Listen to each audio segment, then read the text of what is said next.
So welcome to the first daily sessions for the VFX Horde for people who pledged early to get access to all the sequences.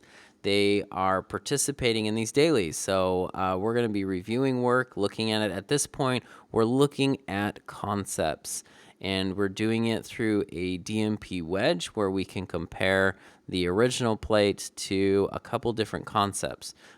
If you are are not participating in these dailies directly by submitting your work and having it reviewed, it still has a lot of value for you to watch this because when these are available to you, either you have access to one of these sequences from the VFX Horde, or later this year when it becomes available to everybody, and you'll have all of these videos that you have watched that will prepare you for the time when you can start going on developing these shots. So you can learn a lot about the process of how to go through and bring your shot from this conceptual phase that we're looking at here down into something final. So I highly, highly recommend watching these videos and getting a sense for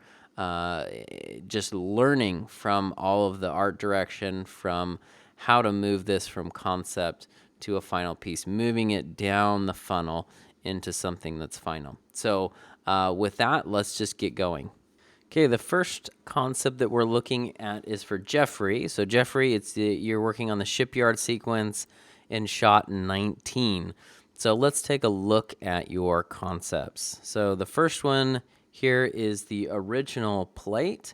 So the shot brief said to fill in this area with more shipping containers to make it feel as if it's big and it has great expanse to the shipping yard. So so your first concept is this here. So we can see you added the shipping containers, and there's also this one. So between these two, they both hit the note that to fill in the right-hand side with shipping containers. If I were to take a look at this one, for example, this has already in the plate, these are great shipping containers. They have really nice texture to them, and they're lit in the environment. So definitely it's great that we're going to keep those. That's in the shot brief. However, when you look at it visually, it blocks our path from seeing into this shipyard. So what you've done here, right there, these shipping containers also block our view into the shipyard.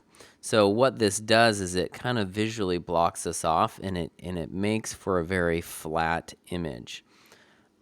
So this makes it flat, which we have to keep anyways because it's in the plate. But this guy right here also makes it flat. So I would say between the two here, I think that this is definitely the better choice between the two. I would say, though, that there could be more done here to add depth. So I can see, there's this kind of, it goes back into space here, and then it can go into here.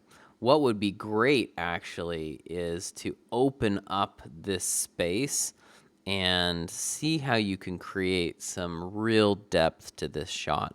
So think like Raiders of the Lost Ark, the last scene where you can see back into the distance, and design the shot in such a way that it creates distance, it creates depth. Because really, if we don't see the depth, we really don't know how big the shipyard is. And the shot brief was not just to put things on the right-hand side, it was to make the shipyard look really big. So I think definitely opening up this area would help out a lot. So that would maybe, instead of seeing these full-on shipping containers, maybe we just see the edges of the shipping containers right here. And then we keep these guys right here, and then maybe we see a little bit more. Or maybe we get rid of these guys, and then we see it off into the distance here. Maybe what you could do is start with and look for some inspiration on the photo reference that's provided. Some of that photo reference actually has photography of very large shipyards where it goes back really far. So immediately what you might want to do is just put one of those photos of the large shipyard back there, just to give you ideas about how far you can really push the depth on this. And then actually you may want to keep some of that photo to use in this map painting for the very distant part, and then you can fill in with some of your own shipping containers on the right and the left. So I think this is a great start. What you can do next is further develop this, and the big note to hit would be develop this in a way that you can get a lot of depth out of the shot, and look to the photo reference to give you ideas and inspiration on how to do that. Bring it in here, take a look at it, and see how you could make it have depth.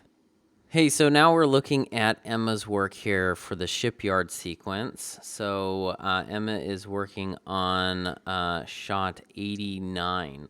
So let's take a look at this. So this is the original plate. So the shot brief was to fill out the right side of this this shot to make it feel like this is a really big shipyard, and we see some depth. So let's see, Emma, let's see how you did on that. So this is the original, this is concept number 1, and then this is concept number 2. So between these two here. So both of these, I would say, definitely have created more depth to the shot. And actually, one of the interesting, the difficulties with this shot is that we already have an element in the plate that has this really strong direction to it. And it actually, like from here, it kind of like takes over the whole plate. So really, you're working with, this area right here, right? And you have a limited amount of space to create a lot of depth. So with such small screen real estate, sometimes it's hard to fill in to make it feel like it has that depth. So I think you've done that here with your concepts. Before I get into the creative notes for this, I would like to mention, I see that there's a change in this element right here. So if we look at this, there's a perspective change from the plate to this element here. So I think you may have grabbed this guy and pushed him into perspective to match some of these farther ones. What you're going to want to do is actually keep this exactly the same, and then just take some facades of these shipping containers and put them right across here and to fill in this area. So I can see you filled in that area with these, but you will want to keep all of this the same and just fill those in. That way you keep this, the plate, in the original position, and you're only adding to it. You're not replacing this complete thing. So it's better to keep as much of the plate as you can, because there's so much in the plate that is real and has a lot of value to it. So you don't want to replace the whole thing, just replace the pieces that are broken. So if we're going to open this up, we can't have this mound here. So putting in those facades really would be the best approach for that. and it keeps the perspective in the plate. So the perspective for this shot is not going to change. If we put more shipping containers back there, the perspective should stay the same. So what I'm seeing here is a perspective difference between these shots. So that's the first thing. Make sure you keep this the same. Also, like if we're looking at comparing these two here, there's two issues here, and that is, one is scale and perspective. So the number one thing, so here's scale. There's a big difference in scale between this here, these shipping containers, and these shipping containers.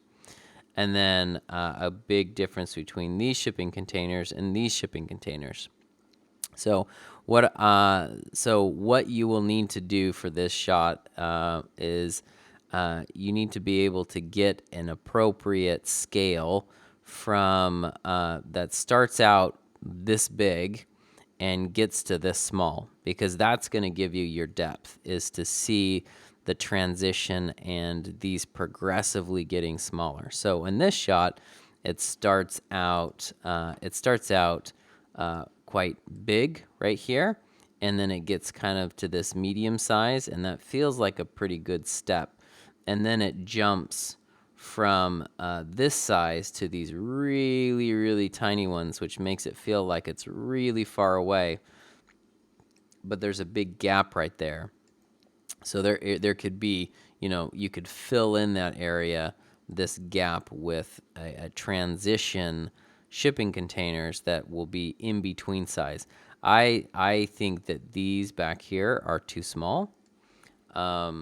So the and on this one here, I think that the jump between these shipping containers and these shipping containers is too big. So these are really big, and then immediately it gets to something that's small. And actually, when I look at this side, it actually feels like the scale is progressing better than it does on this side. It's almost like we need to have an in-between size right here between these two. But I like the way that these are all stacking up on each other. And then having these guys in the back is really great, because, that says, hey, we're kind of at the edge of the waterfront, and this is like a really busy area, okay? So that's the number one thing, is the scale, and having the proper scale of these shipping containers go back into space at an appropriate rate.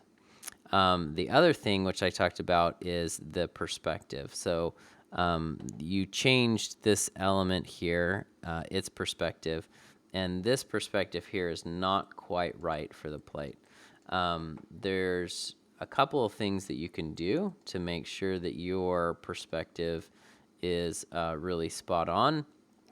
Is that you can, in Photoshop, you can use this plate to guide you. What you might have noticed is that there is just a little bit of a curvature of these shipping containers, and that's because I suspect that this plate is not undistorted. So when you download the material for this shot, make sure that you download the undistort node and you undistort this plate, and then you save yourself out an EXR.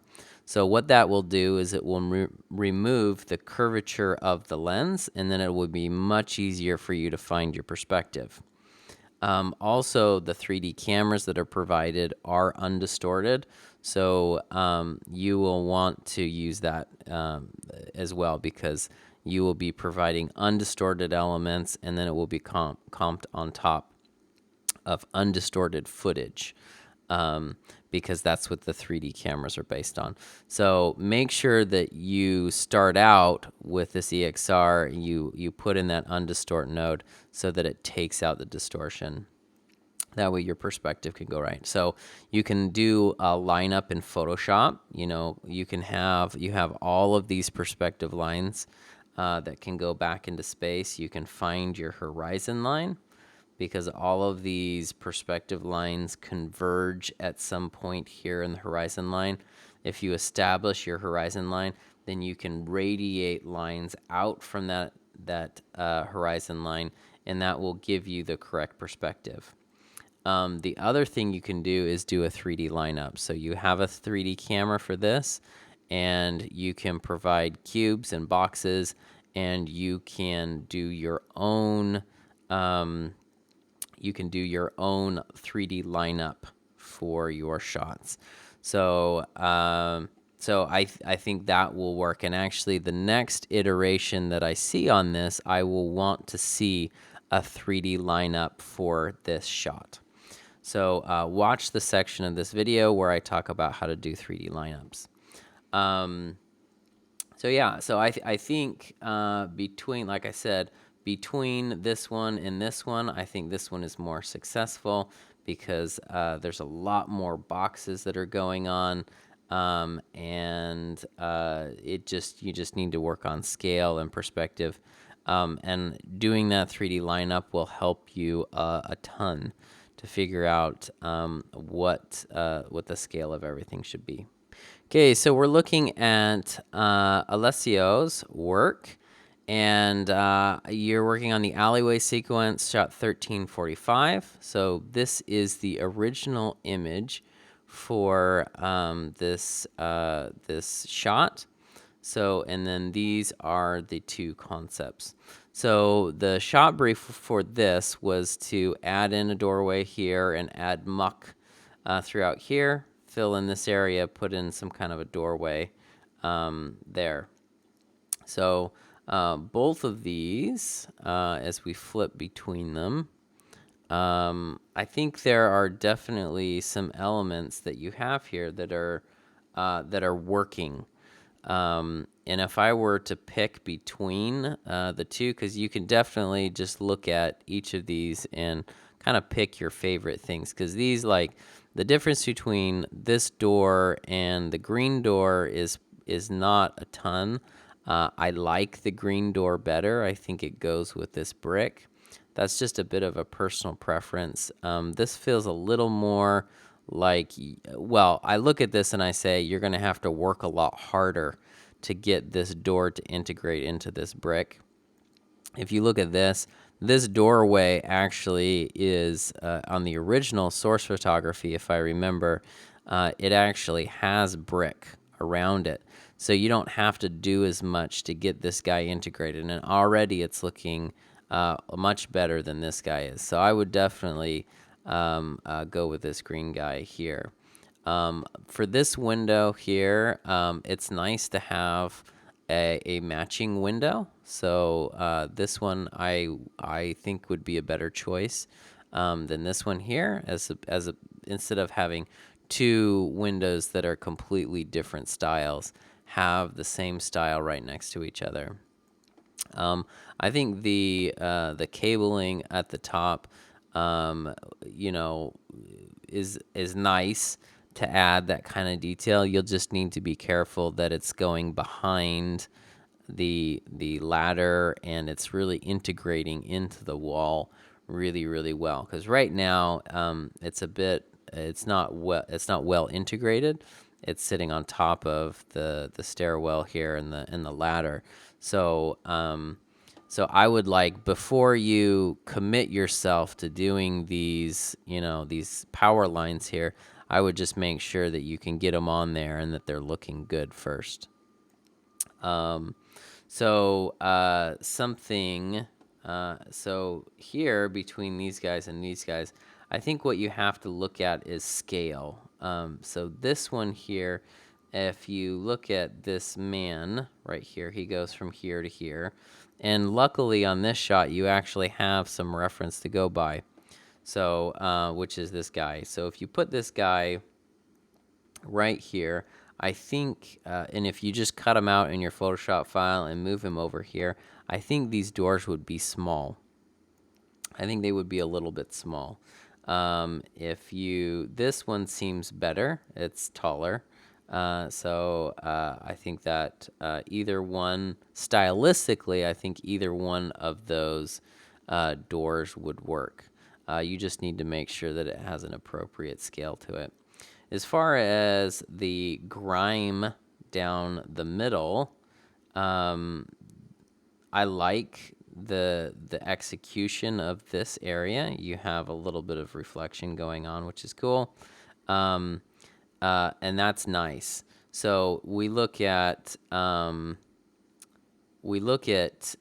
this one here, and you can see that this is a very even shape all the way down here. So it feels a little bit unnatural because it's the same thickness just about all the way through. And this one here feels more natural because it goes from this puddle, and then it goes a little bit dry, and then it gets wet, another puddle here, and then it gets dry.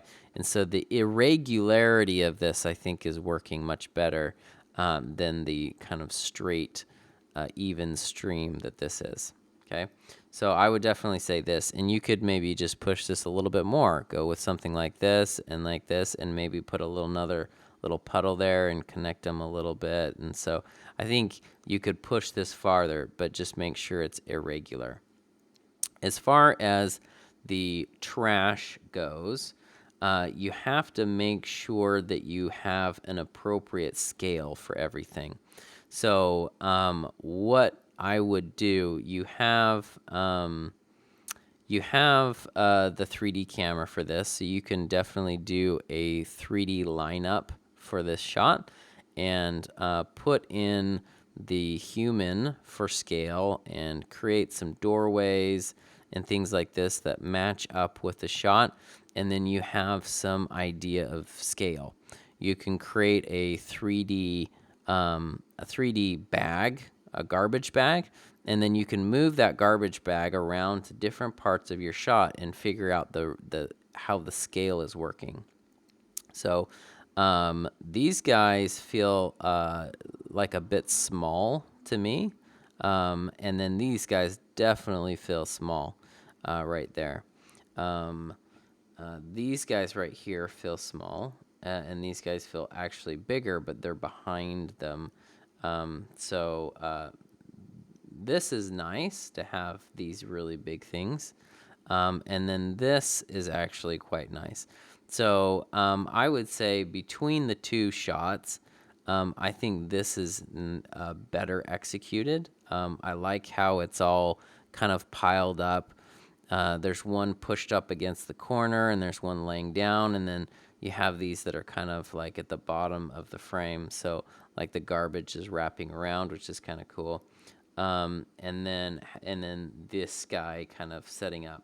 You just need to make sure that that you wouldn't have a hole right here, right? Because these trash bags are, they'll kind of just mash over and fill whatever space they're kind of sitting on.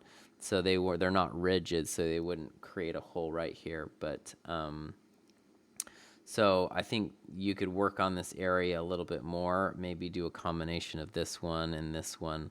But the scale of this, I think, is better. And then this one, I think, is just a little bit boring. Like you have these two shapes that are basically the same size. This is, I think, a more interesting arrangement of things. But the scale of that's a bit small. So overall, I think it's a great step forward in your conceptualizing.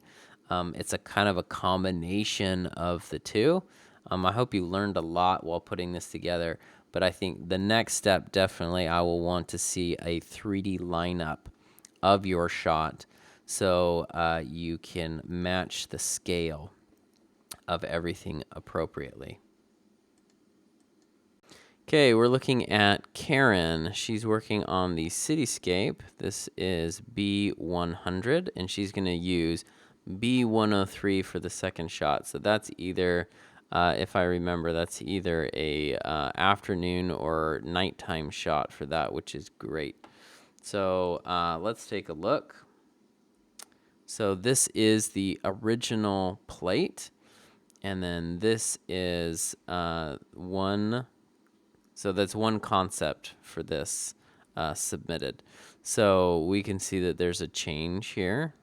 So as I'm looking at this, I can make a couple of suggestions to you, and that would be that for one, the shop brief was to change it about 50%. So I think that the changes that you've made here wouldn't represent 50%.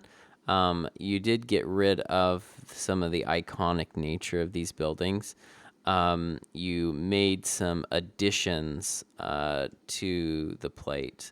Some of the potential issues that you're having is that you're grabbing from the plate image resource, your scrap, and then you're replacing it on top for both of these. You're grabbing from the plate. So when you grab from the plate, it's going to be just soft. And sometimes that can be okay, but when you're delivering a matte painting, you need to deliver all of the elements at the same sharpness level. So even in this plate, this concept right here, we can see that this guy is really sharp and this here is pretty soft. So when you deliver this to compositing, you deliver it sharp, and then you add a blur to it in Nuke before it gets composited. So if you were to provide this element, and this element all to compositing, or if you were compositing it yourself and you did a blur to it all, this it would either be that these actually, I mean, if you put a blur on these, it would already look too blurry for those. But this one wouldn't be blurred enough. So for simplicity, if you have to extend it and use the plate, then that's one thing. But where you have a choice about what to replace here, it's probably you can stay away from using parts of the plate to fill in your extensions. So I would say instead of extending this building right here, I would just put in a completely new building. And instead of extending this building, put in a completely new building. You have a big library of buildings, so you don't have a problem finding reference. So go through, find some reference, and do some replacements of those buildings, which I think would be ultimately would be a better solution. So so that's what I would like to see in this is to start filling this out and start replacing. Be a bit more aggressive. Hit it more with a hammer or with a sledgehammer, and start filling in these areas. What you will want to do, and actually the next iteration, I will want to see a 3D lineup. So you can fix your perspective. You can put cubes in there. You can figure out what the vanishing point is based on all of these cubes. And then you can put new buildings in and you just follow the perspective lines that are already in the 3D, and then it will match spot on, because it's very, very important that when you're doing these cityscapes that they you have the right perspective and it matches all the other things. So overall, I think what I would say for this is more buildings. Don't use the plate to fill in parts of your matte painting.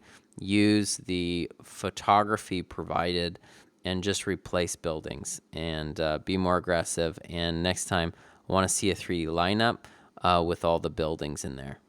So we are looking at Maxima's work of the cityscape. So this is CYA 102. So this is the original plate for this shot. This plate actually has some really nice lighting in it. The sequence brief was to fill in, change about 50% of the city. So I would say that you're probably there for replacing that much of the city. So I'm flipping through these. It looks like about 50% has been changed. So let me just go through and tell you the parts that I like here. So this area right here on this concept here, this one looks really nice actually. This building that's kind of shaped this way, that's kind of curved, that's actually really pretty cool. I would say that this building here has this highlight only on the top end.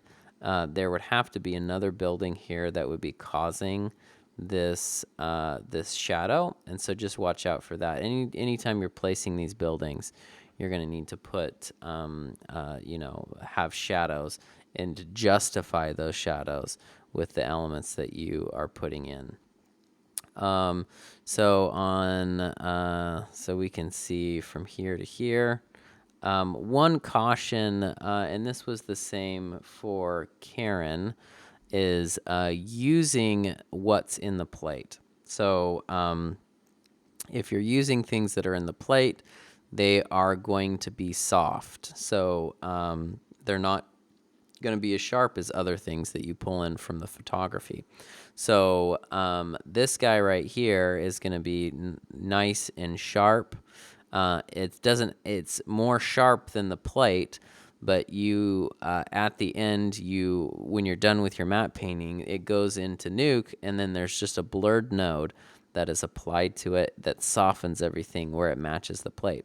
So you're going to be putting a blur node on everything, and it should all affect it the same. So if you have some soft things and some sharp things all in your matte painting, then when you blur it, the blur is going to affect those things differently. This right here that's already soft, which is just an extension, or grab a piece of this and move it up, it's going to look too soft. This is going to be have the appropriate amount of blur after you put the blur node on it, and then that's going to look too soft. So this guy here and this guy here, it would be better to put some elements on top that are from the photo library. You're not in a position where you have to do something like this, because you have plenty of photos of cities that you can pepper in here. Really, there's just a ton of image reference. So you're not. Maybe you would take this approach if you were backed into a corner and you didn't have a lot of photo reference, but you do. So just go ahead and replace these areas, and don't use the stuff that's in the plate. I think. So as I look at these, like this one, for example. This one here, you have like this big open space. It would be really nice to have, if you have a big open space like this, to actually put some depth into the painting. So right now, the things that you're adding are all basically on the same line, and there's nothing behind it, and it makes it look like there's no depth to this city.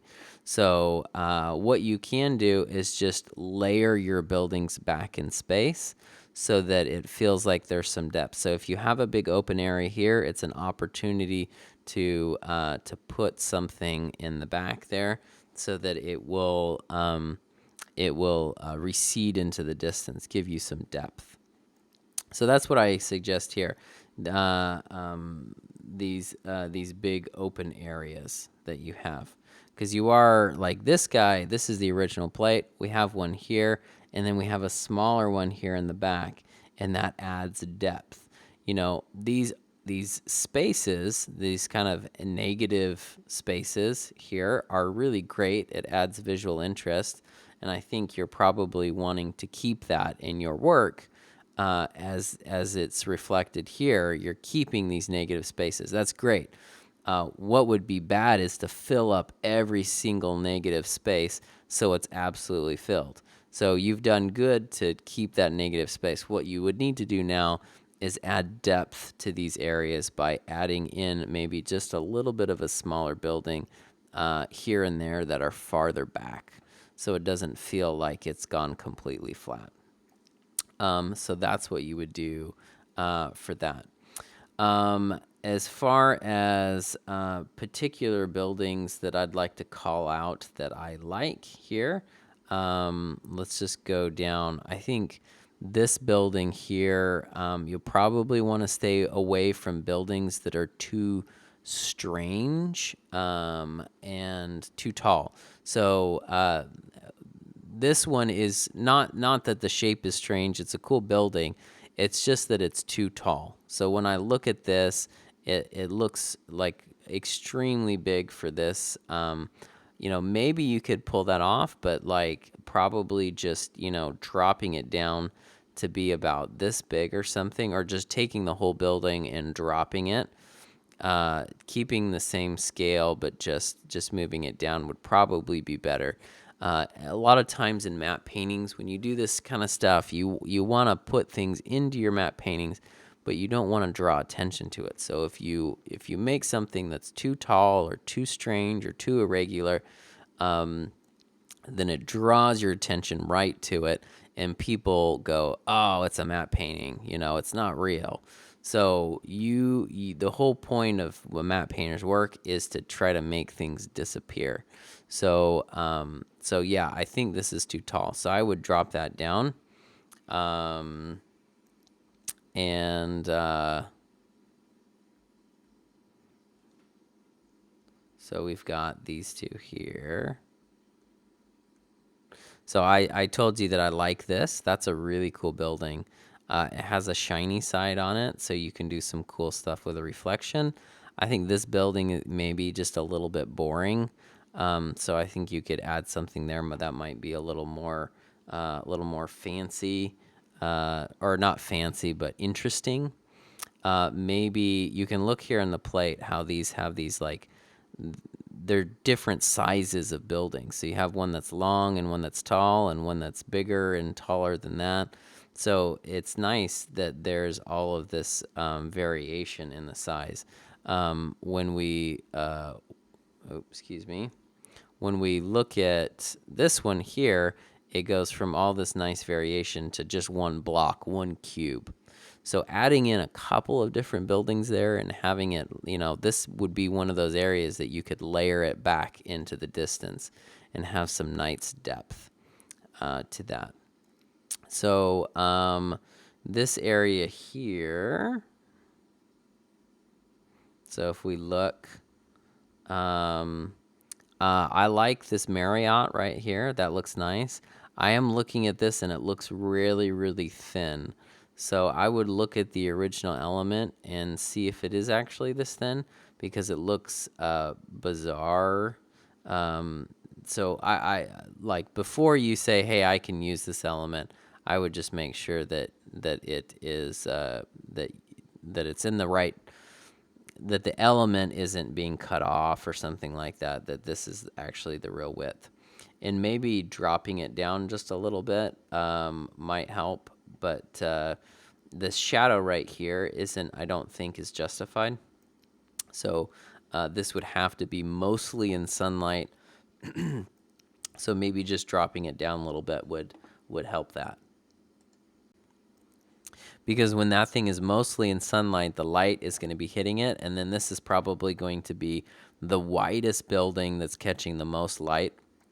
So I think most of the attention is going to be brought to this. So if you drop it down, put most of it in the light, then it will kind of de-emphasize this building right here. So moving on, if we take a look,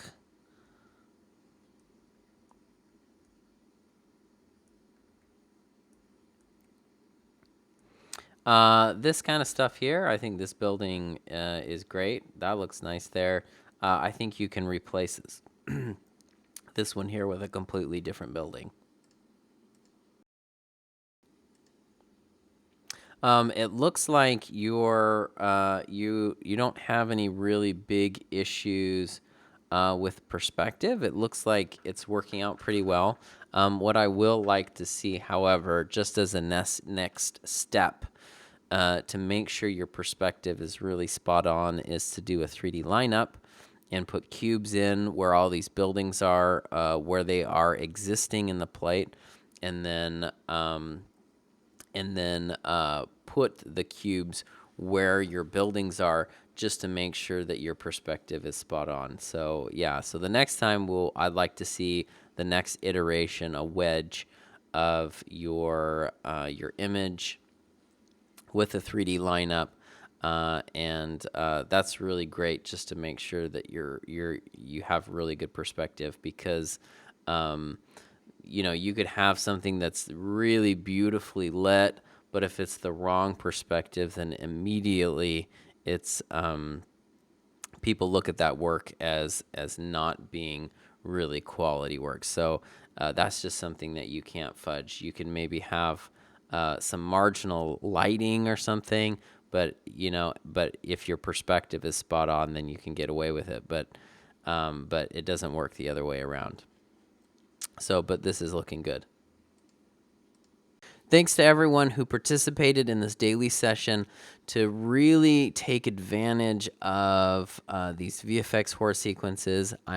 It is great to get your work in here and to get it reviewed. So you really are getting three things. One, you're getting the training that you need to be a DMP artist in the film industry by working on these shots. So working through and getting the feedback, you're getting training. Also, you are developing things for your demo reel that's going to look fantastic on a demo reel. And then the third one is that you get some feedback on your work to make it better. So that feedback is immensely valuable. For someone to look at your work and to tell you how to make it better, will absolutely make your work better. So I really encourage you guys to keep participating in these daily sessions and to move your work forward. In the video, I mentioned that I'm going to be talking to you about how to do a 3D setup. So I'm going to create a separate video that talks about how to do a 3D lineup for your shots to get your perspective spot on. So watch out for that video. And then for our next dailies, I would like to see you guys do a 3D setup for your shot. And with that, I am looking forward to the next iteration of your work in our next daily session.